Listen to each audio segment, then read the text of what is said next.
विद्यार्थ्यांनो, माझे नाव माधुरी राजभर आहे. मी तुम्हाला हिंदी हा विषय शिकवणार आहे. आज विद्यालयात तुमचं स्वागत करत आहे. आज जो आपला 8वा धडा आहे त्याचं नाव काय आहे बघा. आज जो आपला 8वा कविता आहे त्याचं नाव काय? गझल. काय आहे तिचं नाव? गझल. आणि हा दुसरा सीझन चालू आहे. यांचा हा दुसरा सीझन चालणार आहे. तर चला बघूया या सीझन मध्ये आपण काय पाहणार आहे. आपण पाहणार आहे शब्दात आणि काही प्रश्न आणि उत्तरे. तर पहिला हिंदीतून हिंदी. पहिला काय आहे? गर्द धूल धूड़, जुगनू खाद्योत एक कीड़ा जो रत को चमकता है. रत म्हणजे रात. खाद्योत एक कीड़ा रात्री चमकतो. धुंद कोहरा धुआं धोके. नींव आधार मकान व दीवार का निचला हिस्सा. बेस मुखवटा आणि खालती भिंत. खालची भिंत. बघा, नींव म्हणजे आधार, मकान व दीवार का निचला हिस्सा मराठीतून बेस मुखवटा आणि खालची भिंत.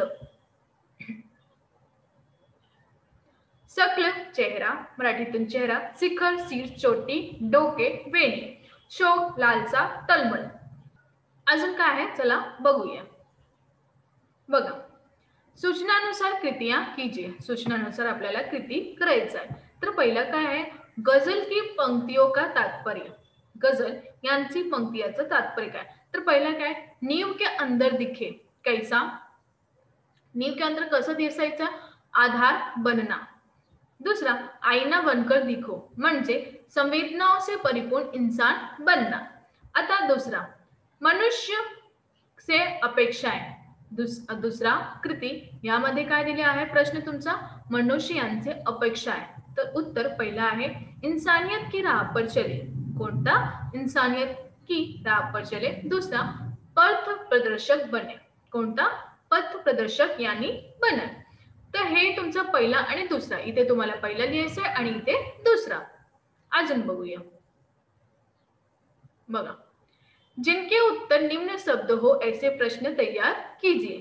तर पहिला काय? भीड़. भीड़ याचं उत्तर काय आहे? गजलकार किसमें शक्ल ढूंढ रहा है.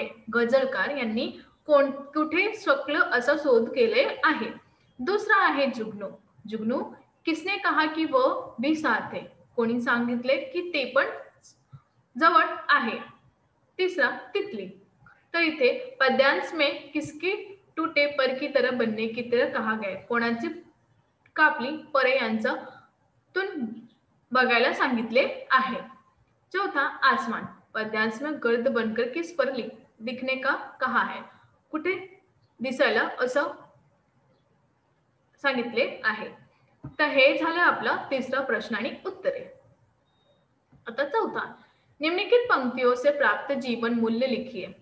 तुम्हाला या पंक्तीतून तुम्हाला जीवन मूल्य भेटले आहे ते लिहायचे. आपको महसूस रिक्त भीतर दिखो. परपीडा का अनुभव करना. कसा?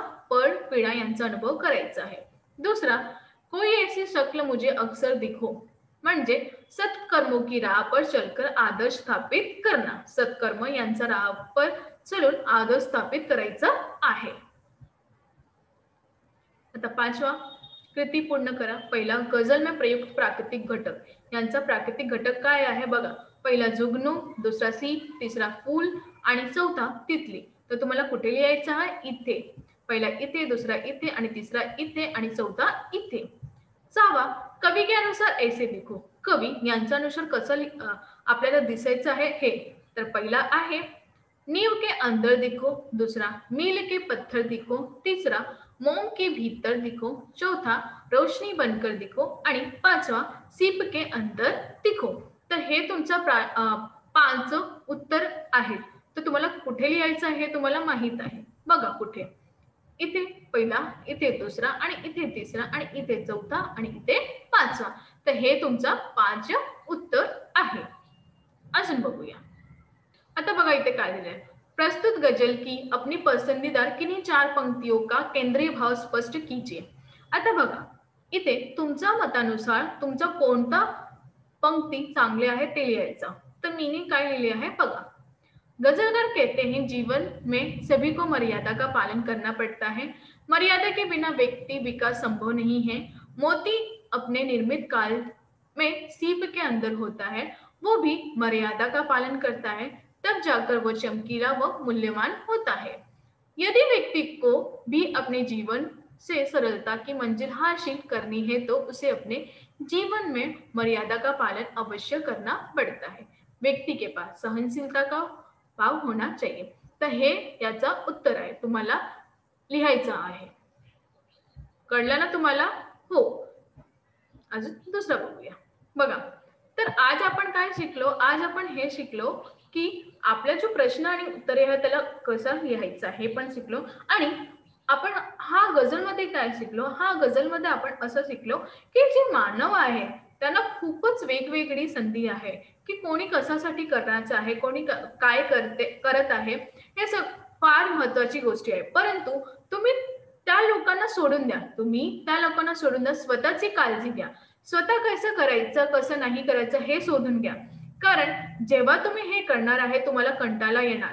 जीवनातून तुम्हाला कंटाळा लोक तुम्हाला बोलणार, की "का तू असं करता का नाही?" तर तुम्हाला हा जो विचार आहे का, ते तुम्हाला निघायचं आहे आणि मागे वळायचं आहे. जेव्हा तुम्ही मागे राहणार आणि हे सगळं करणार, आपलं काम हे सगळे करणार, तेव्हा तुम्ही लोकांसाठी एक उदाहरण बनणार आणि लोक तुमच्यासाठी कसे हो असा पण विचार करणार. तर तुम्ही हा सगळं करा. धन्यवाद.